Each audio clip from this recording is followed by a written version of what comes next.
안녕하십니까. 오늘 JSP 서블릿 6번째 시간 서블릿 리퀘스트와 리스판스 요청과 응답에 대해서 살펴보는 시간을 갖도록 하겠습니다. 자, 사용자의 요청과 웹서버의 응답을 담당하는 객체에 대해서 살펴보도록 할 텐데요. 자, 객체 지향 프로그램, 자바는 객체 지향 프로그램입니다. 자, 그렇다 보니까 우리가 웹서버, 그냥 우리가 일반적으로 알고 있는 웹 프로그램 또는 서버라고 하죠. 자, 어쨌든 간에 그쪽으로 우리가 사용자가 브라우저를 통해서 어떠한 요청을 보낼 수가 있습니다. 예를 들어서 요청이라고 하면 뭐 검색 사이트에서 검색어를 치고 검색 결과를 요청한다든가 아니면 로그인, 아이디와 패스워드를 입력을 하고 로그인을 요청한다든가 아니면 회원가입을 요청한다든가 아니면 설문지, 폼을 작성을 하고 설문지 같은 것을 요청한다든가 무엇인가 서버로 무언가를 다 데이터에 어떤 데이터를 주고 데이터를 받기 원하는 과정 그런 것을 요청이라고 하겠죠. 자, 그런 요청에 있어서 자바는 객체 지향 프로그래밍이기 때문에 그런 요청도 객체로 만들어서 객체로 전달이 되는데요.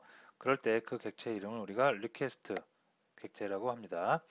자, 반면에 서버에서는 사용자의 요청이 들어오면 그 요청에 맞게 부합하게 데이터를 가공하고 처리해서 다시 사용자한테 적절한 응답을 해줘야 될 텐데요. 그 응답하는 것을 리스판스라고 그러고 그런 응답을 객체로 만든 것을 리스판스 객체라고 합니다. 자, 그래서 이번 시간에는 그러면 리퀘스트와 요청과 응답의 개요 및 사용 방법 등에 대해서 살펴보는 시간을 갖도록 하겠습니다. 자, 첫 번째 HTTP 서블릿이라는 거에 대해서 살펴보도록 하고요. 다음에 HTTP 서블릿 리퀘스트, 다음에 HTTP 서블릿 리스판스 객체에 대해서 하나씩 살펴보도록 하겠습니다. 자, 먼저 HTTP 서블릿인데요. HTTP 서블릿은 클래스이긴 클래스인데 앱스트레이트 클래스라고 그래가지고 추상 클래스라고 합니다. 자, 그래서 여기 오른쪽 편에 클래스 다이어그램이 나오는데요. 클래스 다이어그램을 먼저 살펴보면 우리가 만든 요 밑에 있는 게 사용자, 개발자가 만든 서블릿입니다. 그래서 우리가 특정한 어떤 목적에 맞게 서블릿을 만들어서 그 안에다가 이제 코딩을 하게 되겠죠. 자, 그런데 우리가 그 자바 파일 있죠, 자바 파일. 자바 파일을 만들 때 이것을 서블릿 객체로 만들려고 하면 반드시 HTTP 서블릿이라는 앱3 클래스를 상속받아서 만들어야 합니다. 자, 그러면 HTTP 서블릿을 우리는 상속만, extend 해서 상속만 받아서 사용을 하면 되는데요. HTTP 서블릿은 제너릭 서블릿이라는 앱3 클래스를 다시 또 상속하고 있고요. 이 제너릭 서블릿이란 것은 서블릿 config, 서블릿 serializable 이라는 인터페이스들을 다 임플리먼트, 구현을 하고 있습니다. 이렇게 많은 인터페이스와 그 추상 클래스를 상속받고 있는 이유는 HTTP 서블릿이 이런 인터페이스와 이런 추상 클래스를 상속받고 이것들을 모두 모아서 내가 만들려는 그 서블릿 클래스에서 다시 상속을 받고 있죠. 이렇게 많은 인터페이스와 그 추상 클래스를 상속받아서 서블릿을 만드는 이유는 로컬에서 작업하는 것이 아니라 웹 서비스란 건 웹서버, 웹 어플리케이션 서버와의 통신, 프로토콜을 이용한 통신이라고 볼 수 있겠죠. 그 과정에서 많은 데이터가 오고 가고 다양한 데이터가 오고 갈 수 있기 때문에 우리가 그런 것을 다 구현을 해내려면 많은 기능들이 필요한데요. 그 많은 기능들을 이미 표준화해서 이렇게 많이 만들어 놓았습니다. 그래서 우리 개발자는 쉽게 단지 뭐만 HTTP 서블릿만 상속을 익스텐지 받아서 사용을 하면 이 많은 기능들을 우리는 다 사용을 할 수가 있겠습니다. 자, 왼쪽 그림을 보면 그래서 이런 이제 그 클래스 다이어그램이 있다는 거 알아두시고요. 실제로 우리는 개발할 때 뭐만 하면 된다? HTTP 서블릿 클래스만 상속, 익스텐즈 받아서 사용을 하면 된다 라고 알아두시면 되고 실제로 이제 브라우저에서 유저가 리퀘스트를 웹 컨테이너, 웹 서버에게 리퀘스트를 하고요. 다음에 응답을 할 수가 있겠습니다. 이럴 때 웹 컨테이너는 이러한 클래스 다이어그램을 갖고 있다. 하지만 이런 것을 모두 다 우리가 구현한 것이 아니라 모만 개발자는 그냥 HTTP 서블릿만 상속받아서 필요한 기능만 그때그때 구현을 해서 재정해서 사용을 하면 되겠습니다. 자, 그러면 HTTP 서블릿이 굉장히 중요한 클래스이고 여기에 모든 기능들이 프로토콜에 관한 모든 기능들이 다 있지만 우리는 이것을 쉽게 상속받아서 사용할 수 있다는 것을 알았고요. 다음으로 그러면 HTTP 서블릿을 이용해서 실제로 서블릿을 만들어 보는 과정을 한번 짚어보도록 하겠습니다. 자, 먼저 이클립스를 실행을 시켜 주시고요.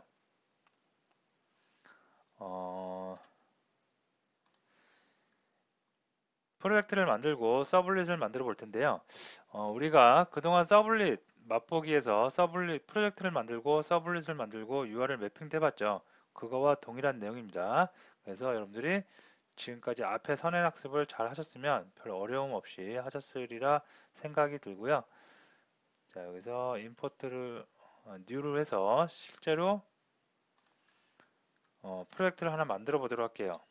테스트 프로젝트라고 해서 프로젝트를 하나 만들어 보도록 하겠습니다.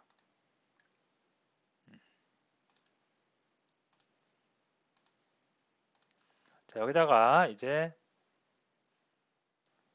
서블릿을 만들어 보도록 하는데요.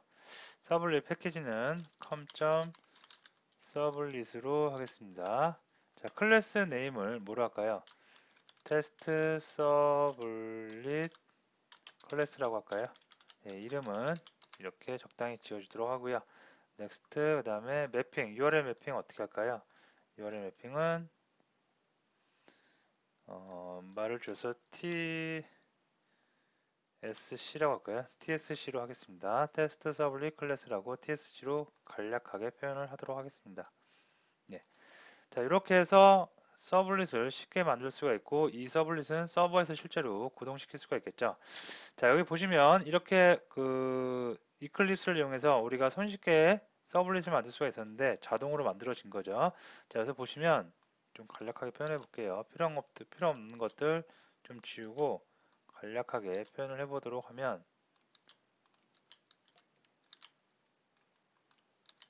네, 이렇게 되죠. 자, 내가 만든 자바 클래스 파일은 테스트 서블릿 클래스인데 자동적으로 내가 처음에 여기서 만들 때 뉴에 자바 클래스 파일을 만들겠다고 한 것이 아니고 서블릿 파일을 만들겠다고 했죠.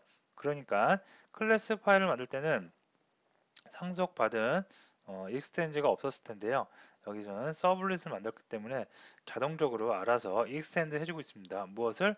가장 중요한 웹서버와 통신을 하기 위해 가장 중요한 요청하고 응답을 하기 위해 객체들이 모여있는 HTTP 서블릿이라는 것을 상속을 해주고 있습니다. 자, 상속을 받고 있는 거죠. 그죠? 자, 이렇게 함으로써 내가 만든 클래스가 서블릿으로의 역할, 웹 컨테이너에서 서블릿으로의 역할을 충실히 다 이행을 할 수가 있겠습니다. 자, 다시 장표로 올게요. 여기 보시면 HTTP 서블릿인데 여기 다이어그램 있었죠.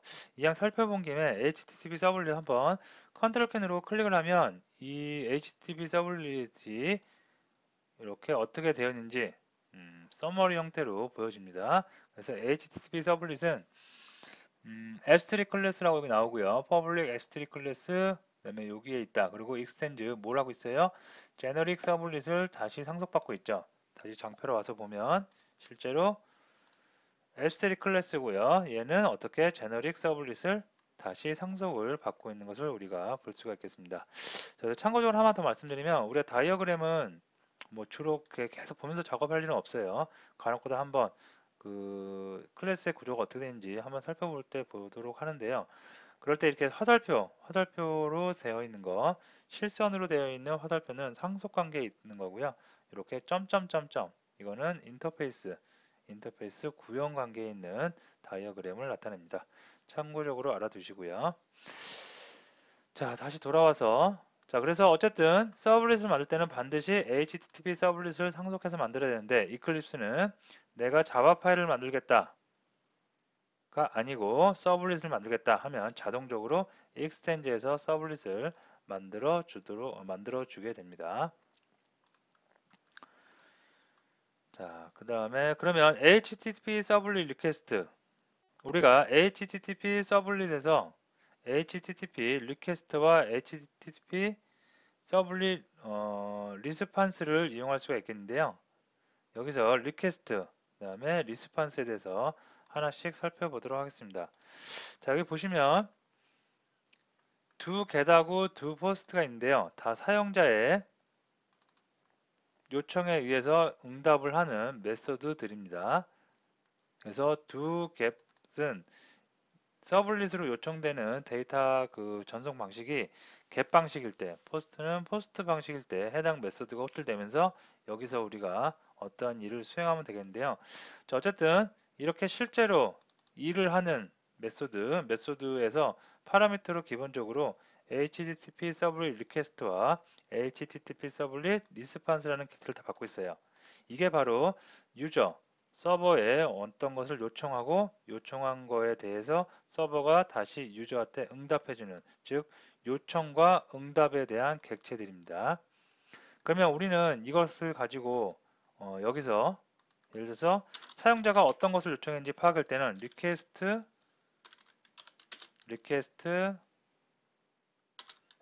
점 어떤 것을 요청했는지 여기에 있는 메서드를 이용해서 우리가 다 알아볼 수가 있겠고요. 다시 응답을 하고 싶어요. 그러면 리스판스라는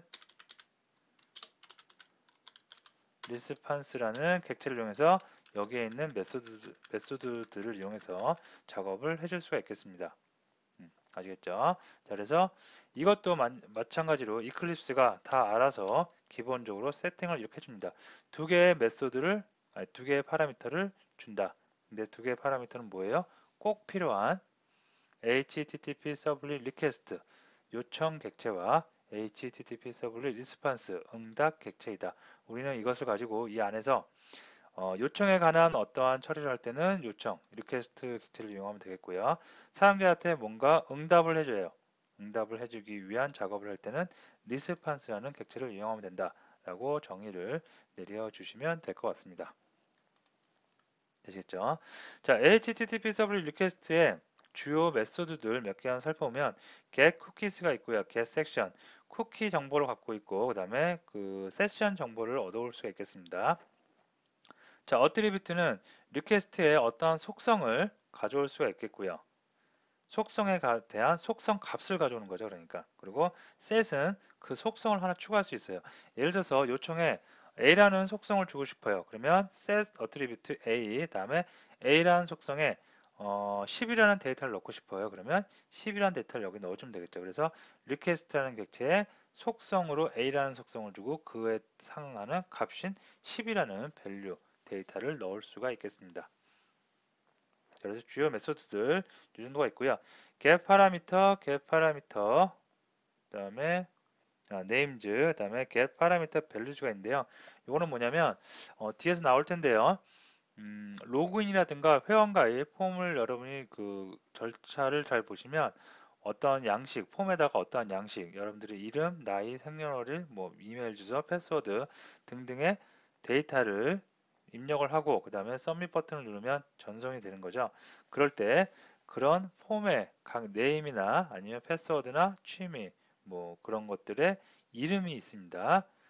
그 이름에 대한 값을 얻어올 때 get parameter names, get parameter values라는 메소드를 이용하게 됩니다. 자, 여기에 있는 주요 메소드들은 지금 감이 안 오셔도 상관이 없습니다. 아직 우리가 학습하지 않은 내용이고요. 뒤에서 하나씩 이런 메소드들을 이용해서 기능 구현을 해볼 테니까요. 일단은 리퀘스트, 사용자가 서버 쪽으로 데이터를 요청할 때 요청에 관련된 그 기능과 그 다음에 속성들을 갖고 있는 객체이다 라고 알아두시면 되겠습니다. 자, 그러면 리스판스는 반대예요. 리스판스는 요런 그 메소드들이 있는데요. add cookie, get status, send redirect, 그 다음에 get writer, 그 다음에 get output string 요 정도가 있는데요. 요청은 사용자가 웹 어플리케이션에 뭔가 요청을 할 때 그 생기는 객체죠. 그래서 그 안에 사용자의 정보라든가 사용자가 입력한 어트리뷰트, 속성들을 우리가 이용할 수가 있겠는데요. 응답은 반대예요. 서버가 브라우저에 뭔가 데이터를 줄 때, 데이터를 알려줄 때, 서버에서 만든 데이터를 사용자한테 줄 때, 그때 사용되는 객체가 어떤 객체? 리스판스 객체입니다. 일부 그 일부 간혹 가다 보면 리퀘스트 객체와 리스판스 객체를 약간 혼동스럽게 헷갈려 하시는 분들이 있어요. 그럴 때는 여러분 간단하게 생각하시면 돼요. 데이터를 처음에 날리는 쪽, 전달하는 쪽이 누구냐? 그죠? 자, 리퀘스트는 무조건 사용자가 가는 겁니다. 그죠? 주는 거예요. 그러면 서블릿 입장에서는 받는 거죠. 그죠? 그래서 리퀘스트고, 다음에 반대로 리스판스는 서블릿이 응답을 하는 거예요. 응답에 관한 객체. 그래서 리스판스라고 알아두시면 되겠습니다. 자, 오늘은 서블릿의 가장 중요한 객체, 리퀘스트 객체와 리스판스 객체에 대해서 알아봤고요. 이런 리퀘스트 객체와 리스판스 객체를 가지고 앞으로 쭉 남은 시간 동안 어떻게 하면 사용자의 요청을 갖다가 서블릿은 처리할 건지, 그 다음에 응답할 때 리스판스 객체를 이용해서 어떻게 사용자한테 다시 피드백을 줄 건지에 대해서 하나씩 상세히 학습을 해보도록 하겠습니다. 자, 오늘 강의 여기서 마치도록 하겠습니다.